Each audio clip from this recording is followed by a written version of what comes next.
Hay verdades que llegan como puñaladas silenciosas y destrozan todo lo que creías sagrado sobre tu propia familia, especialmente cuando descubres que el monstruo más peligroso durmió bajo tu propio techo durante años.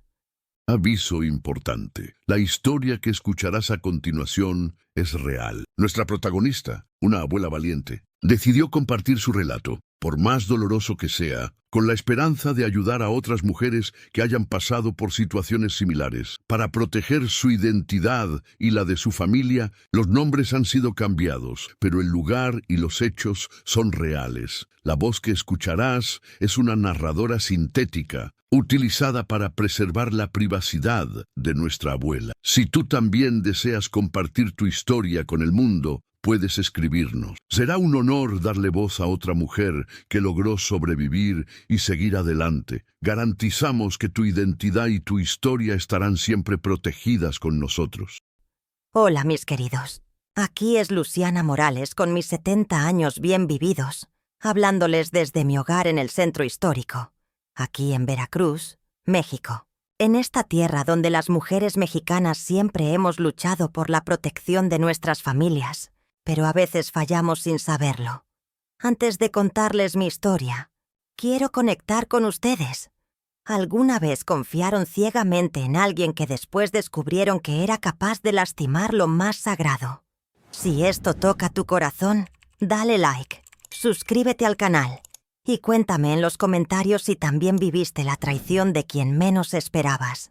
Formamos una gran familia aquí donde las verdades dolorosas finalmente pueden ser dichas. Nací en 1955, cuando las niñas aprendíamos a hacer tortillas antes que a leer. Mi casa de adobe con techo de tejas rojas siempre tenía el patio lleno de flores y esos aromas de tamales recién hechos que mi madre preparaba para vender cada mañana. Papá era herrero y mamá vendedora de tortillas. Trabajadores honestos que me enseñaron a ver lo bueno en las personas. Quedé viuda hace 2 años cuando las complicaciones de diabetes se llevaron a mi Ricardo, después de 38 años de matrimonio. Él trabajaba como motorista de autobús y creíamos haber construido una familia sólida y confiable. Ahora paso mis días cuidando mi jardín, jugando dominó en el parque con las comadres y frecuentando la iglesia San Francisco. Pero hay una verdad que me está matando por dentro. Mi hija mayor Carmen tiene 45 años, casada con ese maldito de Joaquín Herrera desde hace 20 años, y ellos son padres de mis 2 nietas preciosas, Isabel de 16 años y Esperanza de 14. Mi hija menor, Rosario, vive en Tampico con su esposo desde hace 8 años, y mi hijo Alejandro nunca se casó. Trabaja en el puerto y viene a cenar conmigo todos los domingos. También está mi hermana Soledad, que siempre fue callada y sumisa, casada con ese Joaquín Herrera, que yo recibía en mi mesa como si fuera mi propio hijo. Mi comadre Victoria del barrio conocía todos nuestros asuntos familiares. Y está el padre Miguel de la parroquia, que nos confesaba a todos. Durante años pensé que Joaquín era un buen hombre, trabajador y dedicado a su familia. Pero hace 3 semanas mi hermana Soledad llegó a mi casa temblando como hoja seca y me confesó algo que me partió el alma en pedazos. Que durante años ese monstruo había estado abusando de mis nietas Isabel y Esperanza. Y ella lo sabía, pero no se atrevía a hablar por miedo. En el centro histórico de Veracruz, donde las calles empedradas guardan secretos de generaciones enteras, he vivido durante 70 años construyendo lo que creí era una fortaleza inquebrantable. Mi casa de azulejos desportillados y ventanas de madera que crujen con la brisa del Golfo ha sido testigo de todo. Las lágrimas de alegría cuando nacieron mis hijos, las noches de desvelo cuidando a mi finado esposo Ricardo durante su enfermedad, y las tardes doradas jugando con mis nietas en el pequeño patio trasero donde crecen las bugambilias moradas que planté con mis propias manos. Mis padres me enseñaron que la familia era lo más sagrado que existía en este mundo. Papá con sus manos callosas de trabajar en el puerto y mamá, que vendía tamales en el mercado desde las 5 de la madrugada. Siempre me dijeron que cuando se tienen valores sólidos y se cuida a los suyos, nada malo puede tocar tu hogar. Durante décadas creí en esas palabras como si fueran un escudo protector. Veía a otras familias desmoronarse por pleitos, infidelidades o vicios, pero la mía parecía diferente, bendecida por una paz que otros envidiaban. Carmen se casó con Joaquín cuando tenía 22 años, y yo lo recibí como al hijo que nunca tuve. Era educado, trabajador, siempre llegaba con flores los domingos cuando venían a comer. Jugaba con Isabel y Esperanza, las cargaba en sus hombros, les compraba dulces. Era el yerno perfecto que toda madre desea para sus hijas. Por eso, cuando comenzaron los domingos familiares en mi casa, mi corazón se llenaba de una satisfacción profunda viendo a toda mi descendencia reunida alrededor de la mesa de madera que Ricardo había construido con sus propias manos. Las risas de mis nietas llenaban cada rincón de la casa, y yo me sentía la mujer más afortunada del mundo. Isabel, con sus 8 años y esa sonrisa que iluminaba todo, siempre corría a abrazarme cuando llegaba del trabajo.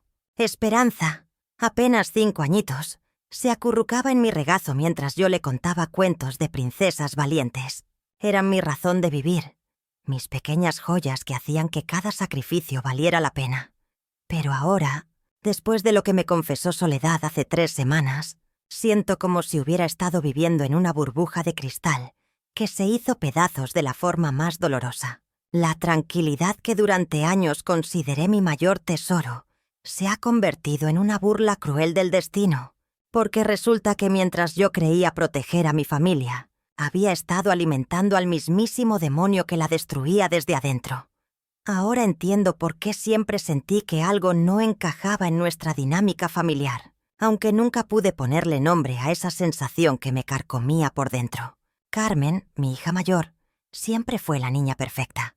Obediente, estudiosa, con esa sonrisa que iluminaba cualquier habitación. Cuando se casó con Joaquín hace 20 años, yo pensé que había encontrado al hombre ideal. Él era atento, trabajador, siempre dispuesto a ayudar con las reparaciones de la casa o a llevarme al mercado cuando mis rodillas empezaron a fallarme. Soledad, mi hermana menor, parecía haber encontrado en Joaquín al compañero que siempre había buscado. Los domingos, cuando toda la familia se reunía en mi casa del centro histórico para comer cochinita pibil, yo observaba cómo él jugaba con Isabel y Esperanza, mis nietas, levantándolas en brazos mientras ellas reían con esa inocencia que solo tienen los niños. El aroma del achiote llenaba la cocina mientras yo preparaba las tortillas, escuchando sus voces alegres desde el patio.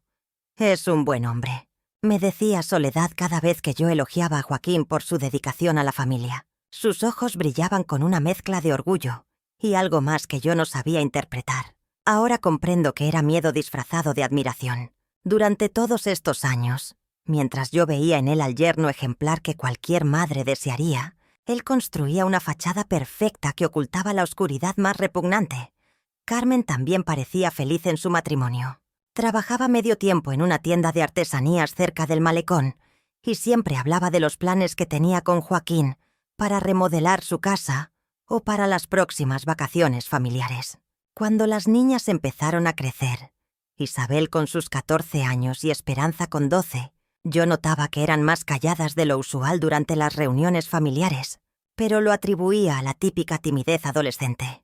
Recuerdo el sabor amargo del café que se me enfrió en las manos aquella tarde, cuando Soledad llegó a mi casa con los ojos hinchados de tanto llorar. La brisa marina que siempre refrescaba mi pequeña sala se sentía pesada, cargada de una tensión que jamás había experimentado. Mi hermana se sentó frente a mí en el viejo sillón de mimbre que heredé de nuestra madre, y sus palabras destrozaron para siempre la imagen del hombre perfecto que creía conocer. La aparente armonía familiar se había convertido en una pesadilla disfrazada de normalidad. En Veracruz, donde el sol abraza el malecón cada tarde y las tradiciones se preservan como tesoros familiares, las apariencias han sido siempre el pilar que sostiene nuestra sociedad. Aquí, en estas calles empedradas del centro histórico donde crecí, donde me casé, donde crié a mis hijos, la reputación familiar vale más que el oro. Los vecinos se conocen por generaciones. Las comadres comparten café y secretos, y todos cuidan que la imagen de respetabilidad permanezca intacta. Mi finado esposo Ricardo siempre decía que una familia unida era el mayor patrimonio que podíamos legar. Durante años construimos esa imagen. Las reuniones dominicales, los cumpleaños celebrados en grande, las fotografías perfectas colgadas en la sala. Joaquín se integró a nuestra dinámica como el yerno ideal, siempre dispuesto a ayudar, cortés con los mayores, cariñoso con Carmen. Los compadres lo elogiaban, las vecinas lo ponían de ejemplo. En este ambiente donde el qué dirán gobierna las decisiones, donde mantener la armonía familiar es un deber sagrado, ciertos comportamientos se normalizan bajo el disfraz de la confianza. Es de la familia. Nos decíamos cuando Joaquín jugaba con las niñas, cuando las cargaba, cuando se ofrecía a cuidarlas. La comunidad entera celebraba tener un hombre tan involucrado en la crianza, tan presente, tan atento. El aroma del café de olla que preparaba cada domingo, el sonido de la risa de mis nietas corriendo por el patio, el murmullo de las conversaciones familiares en la mesa. Todo formaba una sinfonía de normalidad que encubría la discordancia siniestra. Nadie cuestionaba, nadie sospechaba, porque en Veracruz, cuando alguien es de confianza, esa confianza es absoluta. Soledad también vivía inmersa en esta red de apariencias. Como hermanas, habíamos aprendido que los problemas familiares se resuelven puertas adentro, que ventilar los trapos sucios era una traición imperdonable. El silencio se convirtió en nuestro idioma común, y durante años, ese silencio alimentó la oscuridad que crecía en los rincones de nuestra aparente felicidad. La protección de la familia se convierte en un velo que cubre la verdad. Esa noche, cuando las voces se apagaron en la casa y solo quedó el murmullo distante de la televisión de Joaquín, me quedé despierta en mi cama, mirando las sombras que dibujaba la luz de la calle en el techo. Las palabras de Carmen seguían resonando en mi mente. «Mamá, no pasa nada». Pero había algo en la forma como lo dijo. En esa prisa por cambiar de tema cuando mencioné las pesadillas de Isabel, que me llenó de una inquietud que no podía nombrar. Me levanté despacio, caminando descalza por el pasillo de baldosas frías. El aroma del café de olla que había preparado para la cena aún flotaba en el aire, mezclándose con el olor salado que siempre traía la brisa del Golfo de México hasta nuestro barrio. Paré frente a la puerta del cuarto de Carmen, escuchando. Silencio. Después me acerqué al cuarto donde dormían mis nietas cuando se quedaban con nosotros. Isabel había estado más callada de lo normal durante los últimos meses. Pensaba que era solo la edad, esos cambios que traen los años en los niños.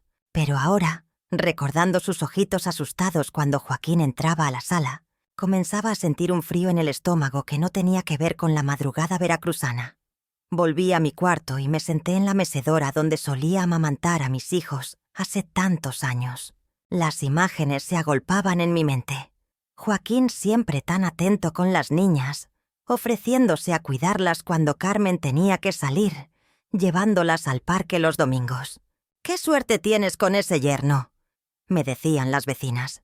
«Tan responsable, tan familiar». Pero había momentos en que lo sorprendía mirando a Isabel de una manera que no me gustaba. Me convencía de que eran imaginaciones mías, de que estaba siendo injusta con el esposo de mi hija. Después de todo, era un buen hombre. Trabajaba duro en el puerto, mantenía a su familia. Al amanecer, mientras preparaba el café con leche y calentaba las tortillas para el desayuno, tomé una decisión. Tenía que hablar con Soledad. Mi hermana siempre había sido mi confidente, la persona que mejor me conocía en este mundo. Si alguien podía ayudarme a aclarar estos pensamientos que me atormentaban, era ella. Esperé hasta que Joaquín se fuera al trabajo y Carmen salió con las niñas al mercado. Entonces marqué el número de Soledad con manos temblorosas. La inquietud en mí crecía mientras esperaba que mi hermana contestara, preparándome para una conversación que presentía cambiaría todo para siempre. Mi hermana Soledad me miró durante largos segundos antes de responder, sus manos temblando ligeramente mientras sostenía su taza de café.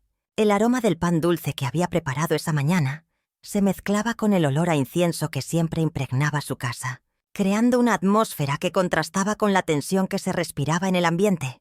«No sé de qué me hablas, Luciana», dijo finalmente, pero su voz sonaba diferente, más aguda de lo normal. Sus ojos evitaron los míos y comenzó a juguetear nerviosamente con el borde de su delantal bordado. ¿Por qué me preguntas esas cosas tan raras sobre Joaquín? Él es mi esposo, el padre de mis hijos. La defensiva en su tono me sorprendió. Nunca había visto a Soledad reaccionar así ante una conversación simple entre hermanas. Durante todos estos años, habíamos compartido nuestras preocupaciones sin reservas, pero ahora parecía construir un muro invisible entre nosotras. Solo me pareció extraño cómo se comportaba con Carmen e Isabel el domingo pasado. Insistí, observando cada gesto de su rostro. Las maneras tan cariñosas que tenía con ellas. Soledad se levantó bruscamente de la mesa, derramando un poco de café sobre el mantel de encaje que había tejido nuestra madre. El sonido de la taza contra el plato resonó en la cocina como un disparo. «Joaquín es un buen hombre», declaró con voz temblorosa, dándome la espalda mientras fingía lavar los platos ya limpios. «Es cariñoso con toda la familia. No entiendo por qué quieres ver maldad donde no la hay». En ese momento escuché la puerta principal abrirse y los pasos pesados de Joaquín resonaron por el pasillo. Mi corazón se aceleró cuando apareció en la cocina, con su sonrisa habitual, pero los ojos más fríos de lo que recordaba. «¿De qué hablan mis mujeres favoritas?», preguntó con esa voz melosa que ahora me generaba escalofríos. Se acercó a Soledad por detrás y puso sus manos en sus hombros. Pude ver cómo ella se tensó ante el contacto. «Luciana está preguntando cosas raras sobre ti», murmuró Soledad, casi en un susurro. Los ojos de Joaquín se fijaron en los míos con una intensidad que me hizo sentir incómoda. Su sonrisa se hizo más amplia, pero no llegaba a sus ojos.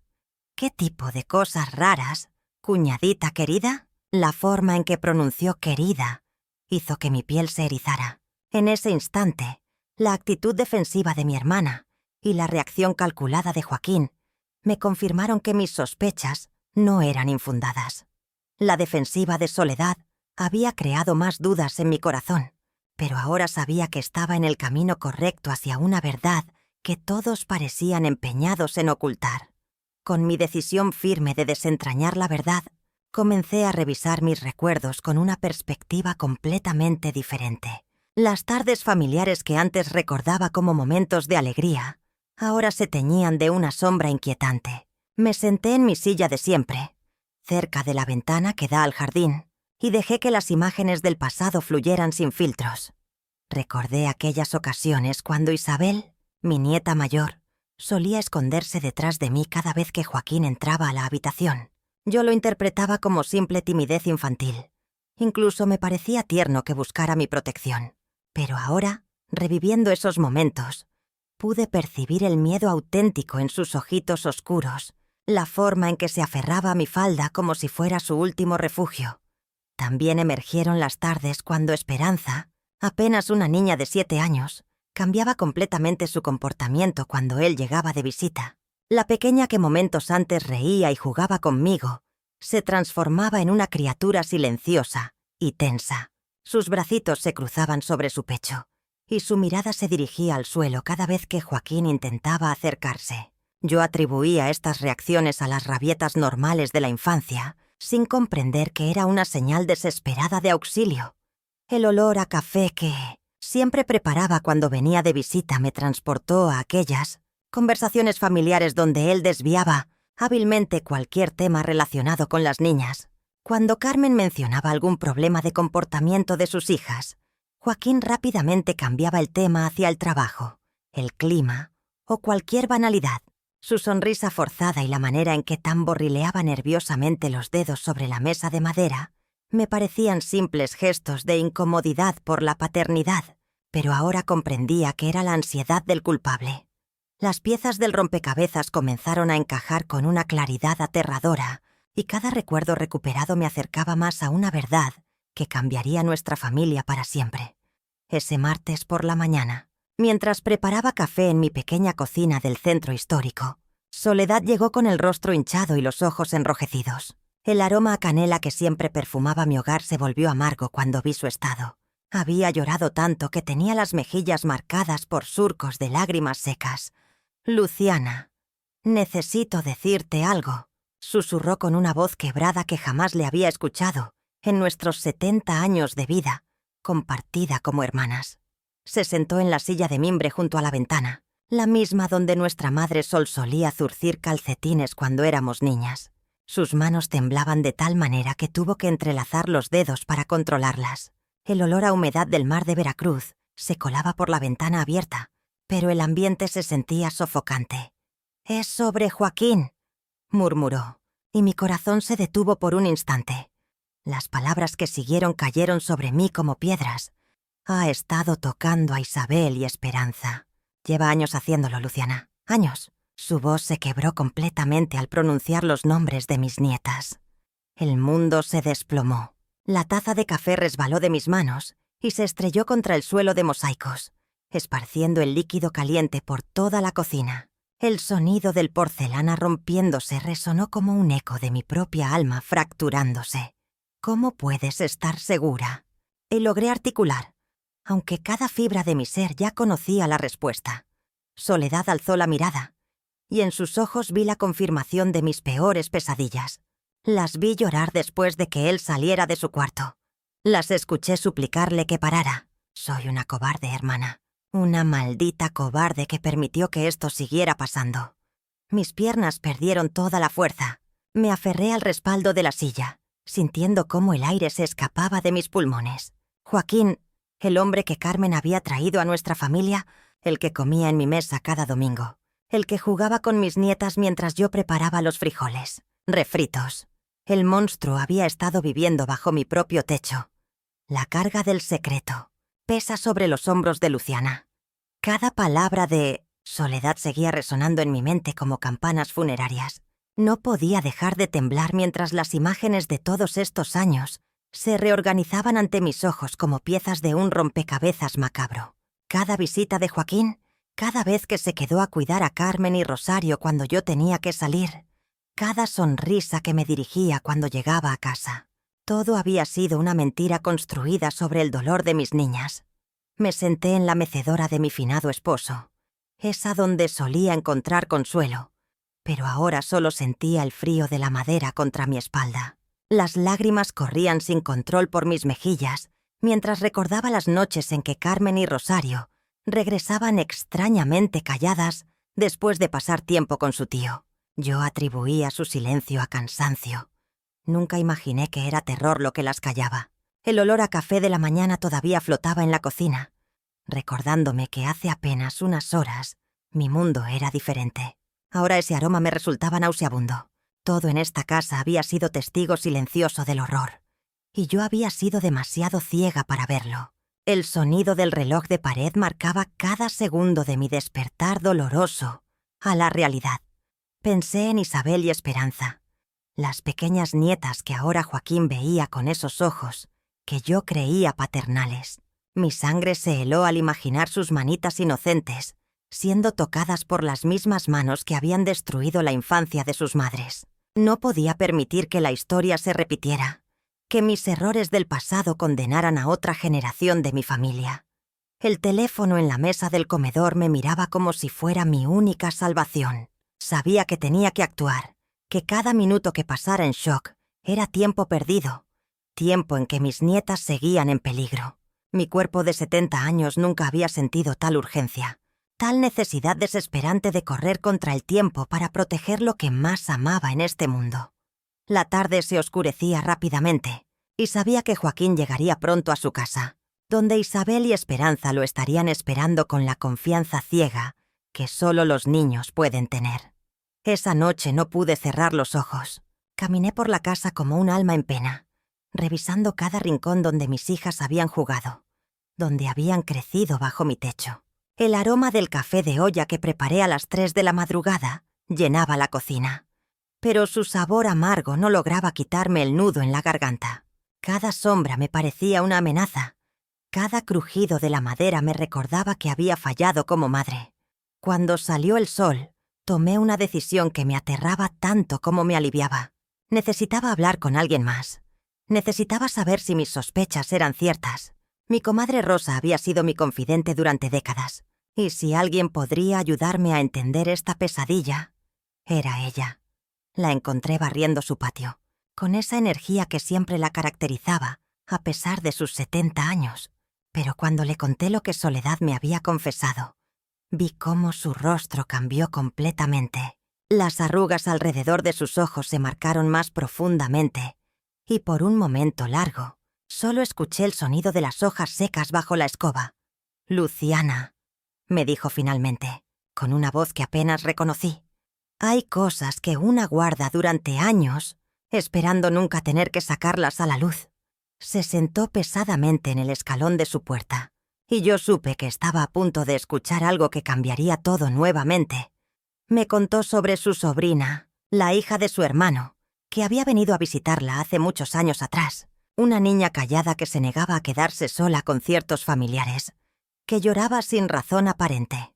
Rosa había sospechado, había visto las señales, pero en aquellos tiempos nadie hablaba de estas cosas. La familia la había callado, diciéndole que no inventara historias. «Era mi cuñado también», susurró, limpiándose las lágrimas con el delantal. «El esposo de mi hermana, igual que el tuyo». Sentí como si el mundo se tambalea bajo mis pies. No éramos las únicas. No estábamos solas en este infierno. Había otras madres, otras abuelas, otras familias que habían vivido esta misma traición silenciosa. El horror se multiplicaba, pero también nacía algo nuevo dentro de mí. La certeza de que si había más víctimas, también podía haber más voces para alzarse contra estos monstruos que creíamos conocer.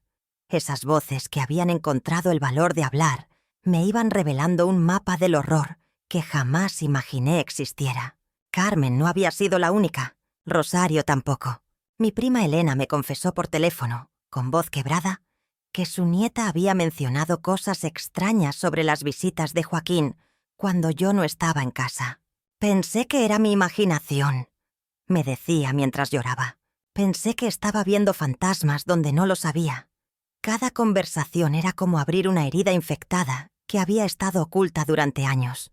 Mi comadre Teresa vino a visitarme y me contó que su hija menor, que jugaba con mis nietas Isabel y Esperanza, había llegado a casa una tarde hablando de juegos secretos que el tío Joaquín les enseñaba. Le dije que no inventara cosas feas. Me confesó con la cara roja de vergüenza. «Dios mío, Luciana, ¿y si era verdad?» La cocina se había convertido en mi refugio, pero también en mi prisión. Ahí fue donde recibí la llamada de mi vecina, la señora que vive en la casa azul de la esquina. Su voz temblaba cuando me contó que había visto a Joaquín llevando dulces a las niñas del vecindario durante las tardes, cuando los padres trabajaban. «Siempre pensé que era un hombre muy generoso», me dijo. «Pero después de lo que me contaste de Soledad...» El olor a café se volvía amargo en mi boca mientras escuchaba cada testimonio.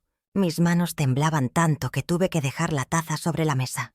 El sonido del porcelana contra la madera resonaba como un eco de todos los secretos que estaban saliendo a la luz.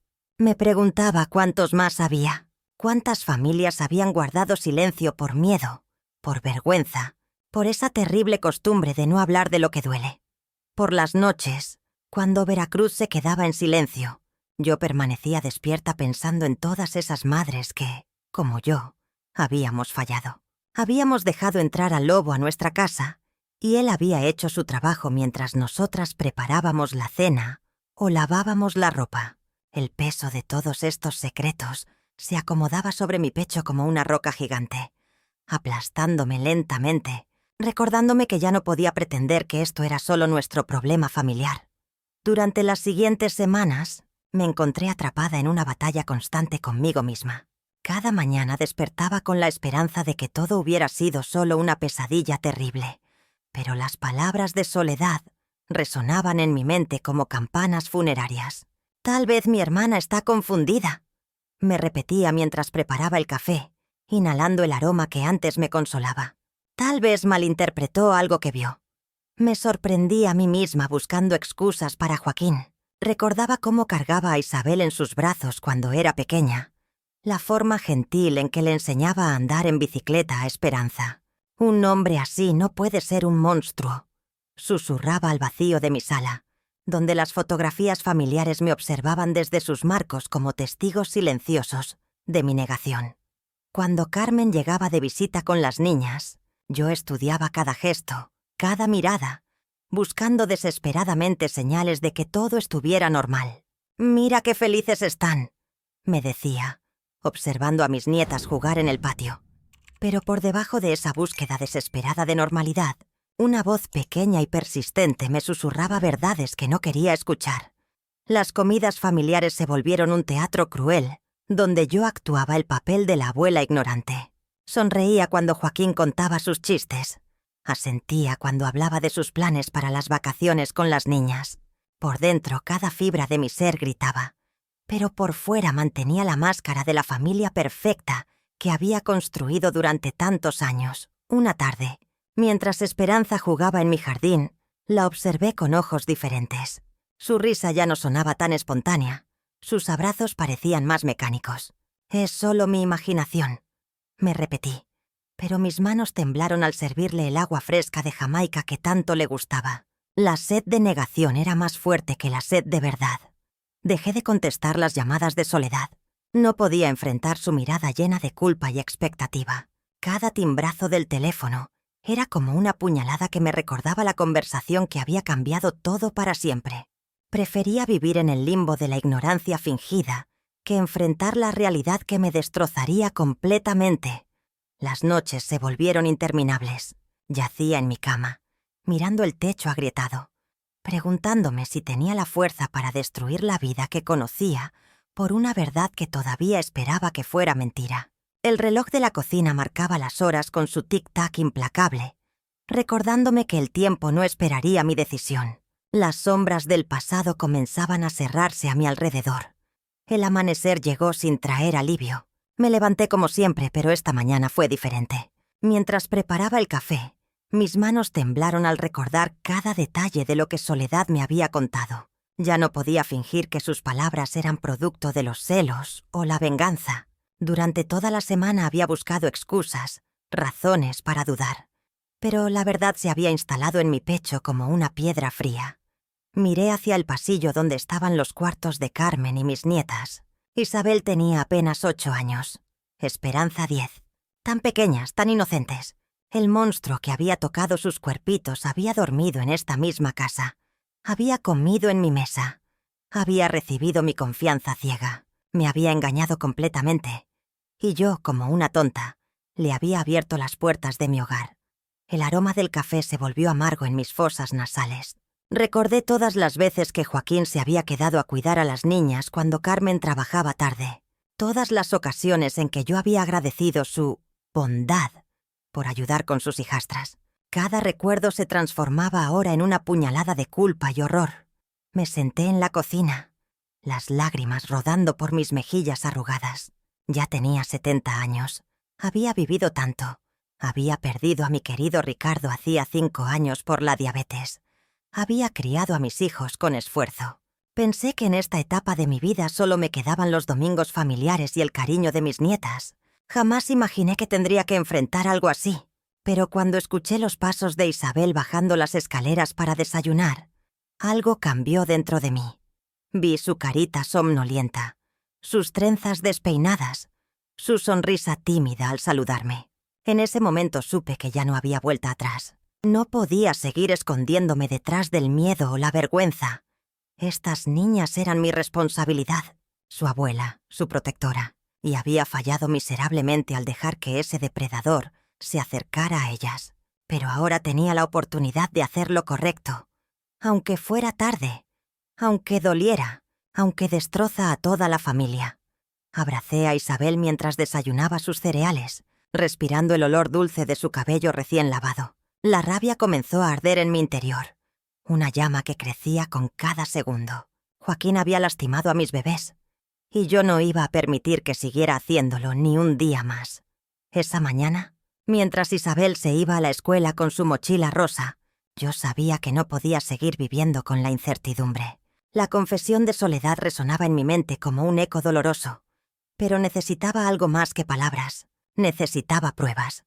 Me dirigí al pequeño escritorio donde Ricardo solía pagar las cuentas, ese rincón que siempre había respetado como territorio de mi difunto esposo. Con manos temblorosas, comencé a revisar los papeles familiares que había guardado durante años. Fotografías, cartas, documentos, todo mezclado en una caja de zapatos que olía a madera vieja y nostalgia. Fue entonces cuando lo encontré. Entre las fotos de cumpleaños y primeras comuniones, había algo que me heló la sangre. Una serie de fotografías que Carmen había tomado durante una reunión familiar el año pasado. En la mayoría, todos sonreíamos ante la cámara, pero había una donde Joaquín aparecía al fondo, tocando el hombro de Isabel de una manera que ahora, con esta nueva perspectiva, me resultaba perturbadora. Mi corazón comenzó a latir con fuerza cuando recordé otros detalles. Cómo Isabel siempre se ponía nerviosa cuando Joaquín llegaba a casa. Cómo Esperanza había empezado a mojar la cama el año pasado sin razón aparente. Cómo ambas niñas habían comenzado a comportarse de manera extraña después de las visitas familiares. Revisé cada fotografía con lupa, buscando señales que antes había interpretado como cariño de tío, pero ahora veía algo diferente en los gestos, en las miradas, en la forma como las niñas se tensaban cuando él las abrazaba. El olor a café frío llenaba la habitación, mientras yo descifraba una realidad que había estado frente a mis ojos todo este tiempo. Encontré también algunos dibujos que Isabel había hecho en la escuela. La maestra me los había entregado con una expresión preocupada que yo había pasado por alto. Dibujos donde aparecían figuras adultas muy cerca de figuras infantiles, con colores oscuros y trazos agresivos que ahora cobraban un significado aterrador. La evidencia estaba ahí, gritándome desde cada papel, cada imagen, cada señal que había ignorado por confiar ciegamente en la familia. Soledad no había mentido. Mi cuñado, el hombre que comía en mi mesa y jugaba con mis nietas, las había lastimado de la forma más horrible imaginable. Con las manos temblorosas y el corazón acelerado, supe que había llegado el momento de actuar. Ya no había espacio para dudas o miedos. Tenía que proteger a Isabel y Esperanza, sin importar las consecuencias familiares. Me tomé toda la noche para pensar, caminando por la casa como un alma en pena. El peso de la decisión me aplastaba el pecho, pero por primera vez en mucho tiempo sentía una claridad dolorosa. No podía enfrentar esto sola. Necesitaba aliados, personas que me entendieran sin juzgarme por haber sido tan ciega. Al amanecer, llamé a mi comadre Elena. Sus palabras me tranquilizaron. Luciana, has sido valiente al abrir los ojos. Ahora hay que actuar con inteligencia. Me sugirió hablar con la psicóloga del centro de salud, una mujer que había trabajado casos similares. No estás loca y no estás sola, me repitió hasta que lo creí. Esa tarde, en el pequeño consultorio que olía a lavanda, la doctora Martínez me escuchó sin interrumpir. Sus ojos profesionales se llenaron de comprensión cuando le conté sobre la confesión de Soledad y mis terribles sospechas sobre Carmen y las niñas. Lo que describes es un patrón muy común, me dijo con voz firme.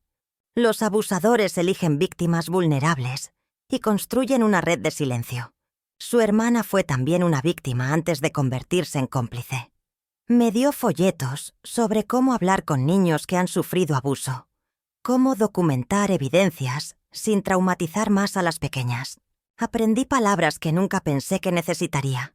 Entrevista forense, protocolo de protección, denuncia formal. Cada término se grababa en mi mente como munición para la batalla que se aproximaba. Al salir del consultorio, me encontré con Esperanza jugando en el patio de una vecina. Al verme, corrió hacia mí con esa sonrisa inocente que me partía el alma. «¿Abuela, vienes por nosotras?»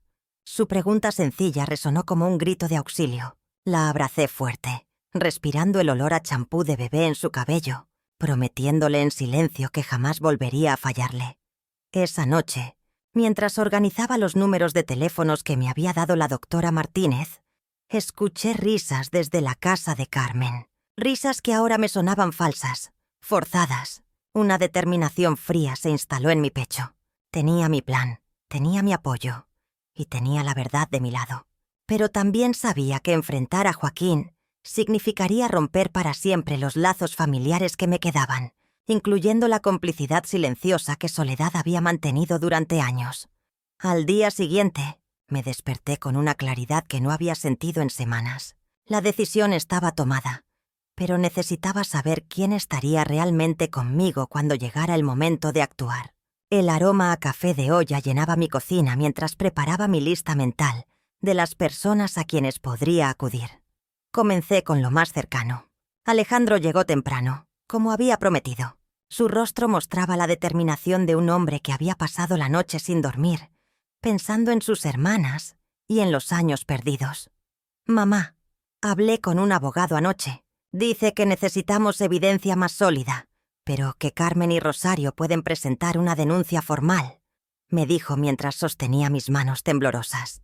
«Yo estaré contigo en cada paso». Sin embargo, cuando llamé a mi prima Teresa, la mujer que había sido como una hermana durante décadas, su silencio al otro lado de la línea me heló la sangre. «Luciana, ¿estás segura de que quieres remover todo esto? Ya pasó tanto tiempo. Piensa en las consecuencias para la familia», murmuró con voz incómoda. Joaquín siempre me pareció un buen hombre. Colgué sintiendo como si me hubieran abofeteado.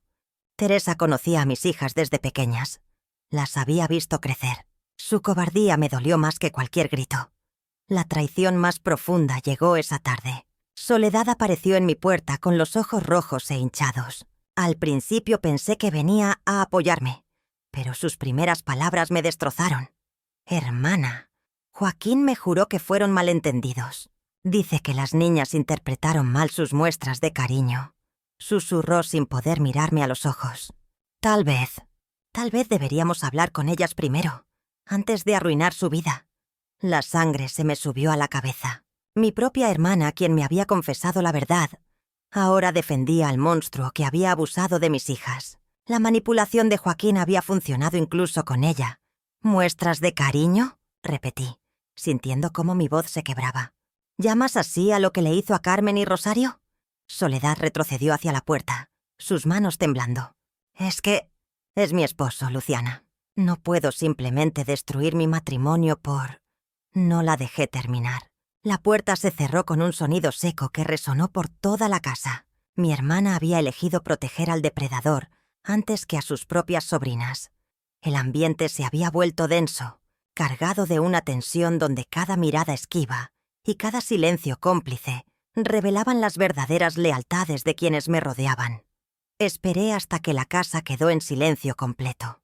Carmen se había llevado a las niñas al parque, y yo sabía que Joaquín estaría en la sala viendo televisión, como cada sábado por la tarde. Mis manos temblaban mientras caminaba por el pasillo, pero algo había cambiado en mí desde la conversación con Soledad.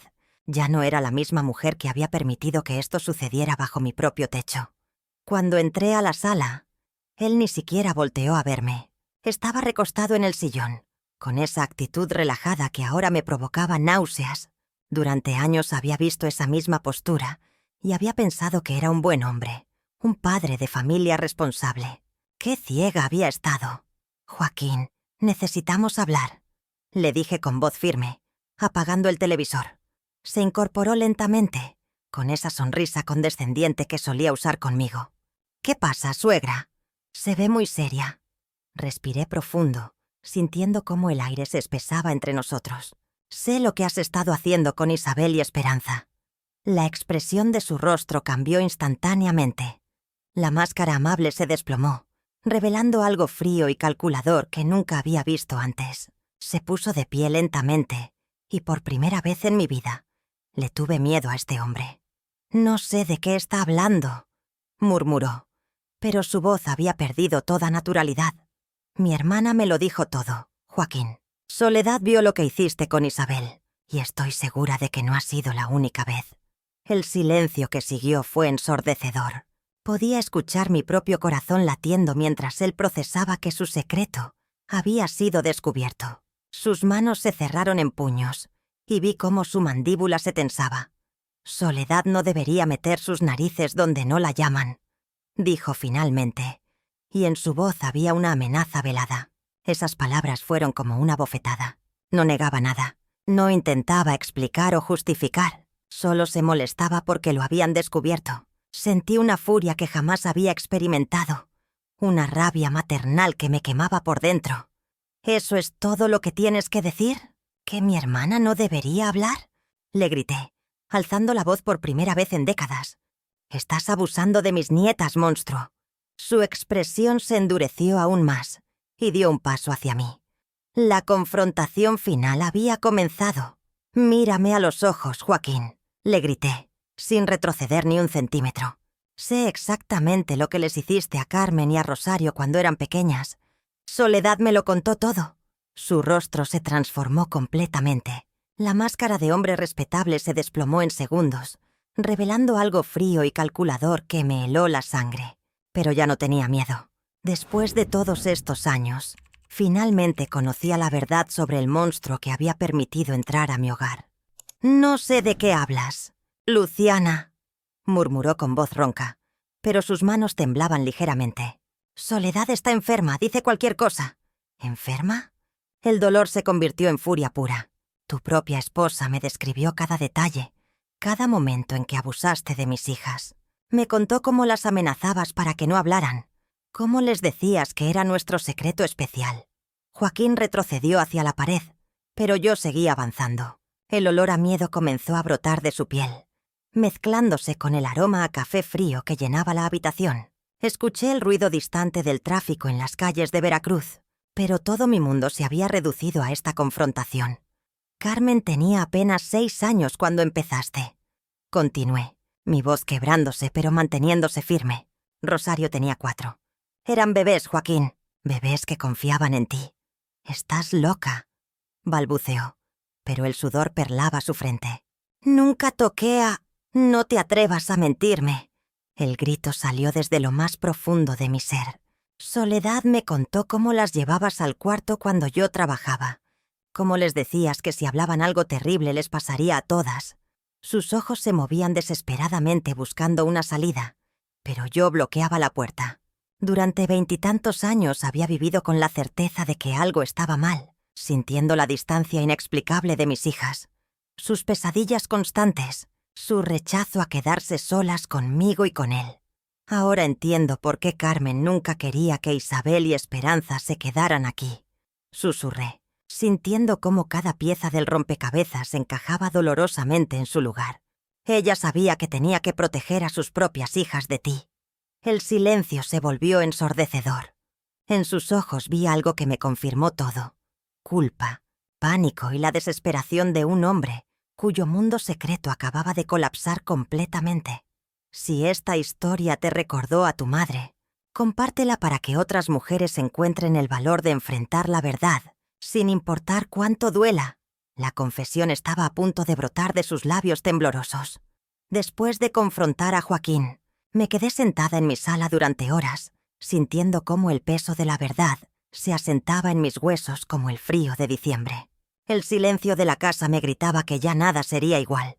Había perdido mucho más que la confianza en mi yerno. Había perdido la ilusión de tener una familia unida, esa fantasía que había construido durante años. El sonido de mi teléfono me devolvió a la realidad. Era Carmen, su voz entrecortada por el llanto. «Mamá, ¿por qué le dijiste esas cosas terribles a Joaquín?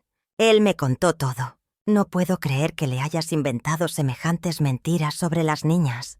Sus palabras me atravesaron como vidrios. Mi propia hija defendía al monstruo que había lastimado a sus pequeñas. Colgué el teléfono temblando. En mi pecho se formaba un nudo que me dificultaba respirar. Había esperado resistencia, pero escuchar a Carmen llamar mentiras a la confesión de Soledad me destrozó el alma. El olor a café frío llenaba la cocina mientras yo permanecía inmóvil, comprendiendo que había subestimado el poder de manipulación de Joaquín. Durante los siguientes días, mi casa se convirtió en un refugio solitario. Los vecinos del centro histórico comenzaron a susurrar cuando me veían pasar. Podía sentir sus miradas curiosas desde sus ventanas coloniales. Carmen había prohibido que viera a Isabel y Esperanza, alegando que yo era una mala influencia para sus hijas. El aislamiento me carcomía. Cada mañana despertaba esperando que todo fuera una pesadilla. Pero la cruda realidad me recibía con el eco de mi propia respiración en los pasillos vacíos. Había perdido el acceso a mis nietas, el respeto de mi hija mayor y la tranquilidad de creer que había protegido a mi familia. Soledad dejó de contestar mis llamadas. Su silencio me confirmaba que Joaquín también la había callado a ella, probablemente con amenazas o manipulación. Me di cuenta de que la batalla apenas comenzaba y que el precio de buscar justicia para Isabel y Esperanza sería mucho más alto de lo que imaginé. La necesidad de reconstruirse se vuelve primordial. Los días siguientes a la confrontación fueron los más difíciles de mi vida.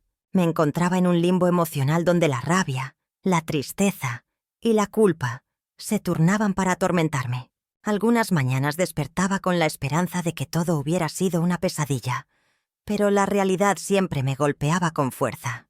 El silencio de Carmen era ensordecedor y la ausencia de mis nietas me partía el alma.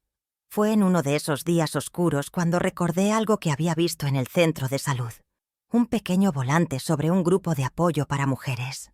Nunca pensé que lo necesitaría, pero ahí estaba, buscándolo desesperadamente entre mis papeles. Círculo de Sanadoras, se llamaba. El nombre me dio esperanza por primera vez en semanas. La primera reunión fue en una sala modesta del centro comunitario. Había 8 mujeres sentadas en círculo, todas con historias diferentes, pero con la misma expresión de dolor conocido en los ojos. Cuando llegó mi turno de hablar, las palabras se atascaron en mi garganta. ¿Cómo explicar que había fallado tan terriblemente en proteger a mis hijas? Mi hermana me confesó que mi cuñado abusaba de mis hijas, dije finalmente, y esas palabras resonaron en el silencio como una confesión sagrada. Una mujer llamada Elena me tomó la mano y susurró: «Tú no eres culpable de lo que él hizo». Esa frase simple me quebró y me sanó al mismo tiempo. Semana tras semana, regresé a ese círculo. Escuché historias de otras madres que habían vivido traiciones similares, que habían enfrentado el rechazo de sus propios hijos por decir la verdad.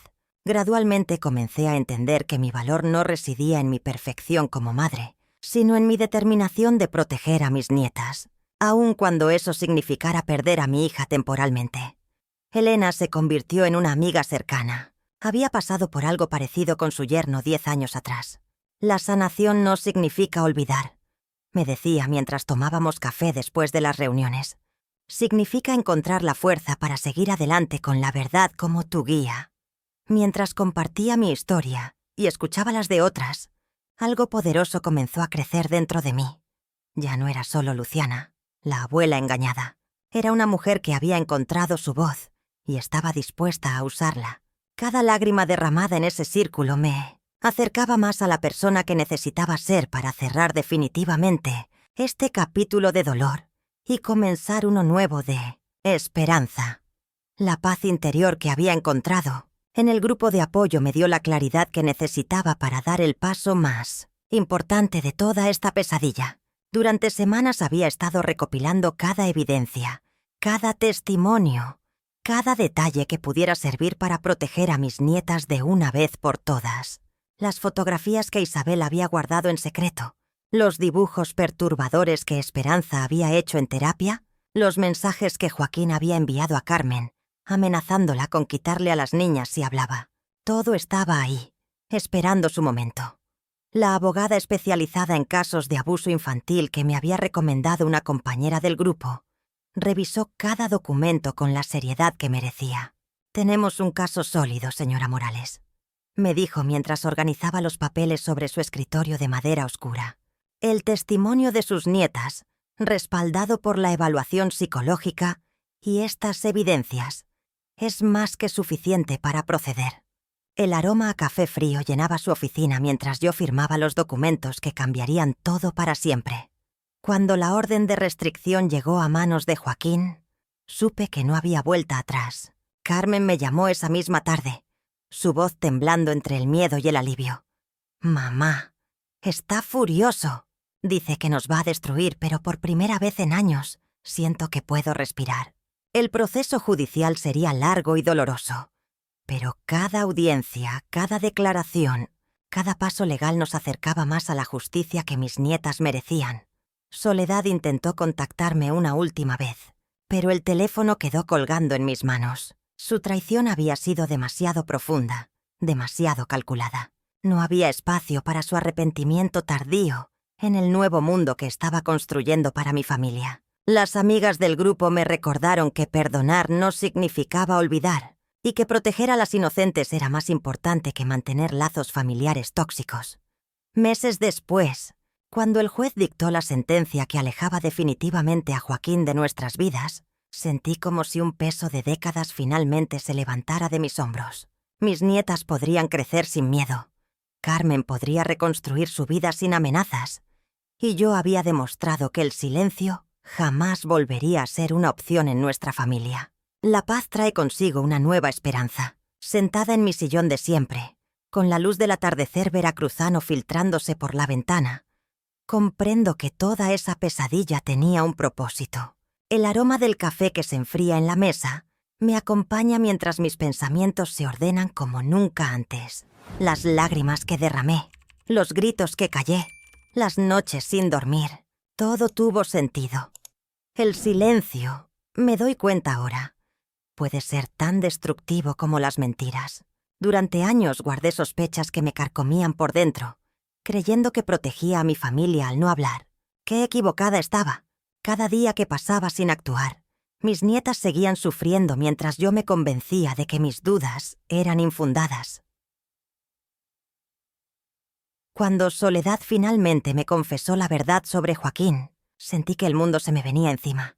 Pero ahora entiendo que ese momento de dolor extremo fue también mi liberación. La verdad, por dolorosa que sea, siempre es más sanadora que la incertidumbre que te consume lentamente. Mi transformación no fue instantánea. Hubo días en que quise rendirme, en que el peso de haber fallado como madre me aplastaba. Pero cada vez que veía a Isabel y Esperanza intentando reconstruir sus vidas, encontraba fuerzas renovadas. Ellas merecían una abuela que luchara, no una que se escondiera detrás del miedo. Ahora, a mis 70 años, he aprendido que la valentía no es la ausencia de miedo, sino actuar a pesar de él.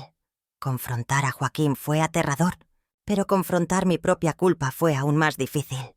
Tuve que enfrentar a la mujer que fui, la que prefirió la comodidad de la ignorancia antes que la responsabilidad de proteger. He comenzado a compartir mi historia con otras mujeres de mi edad en el centro comunitario.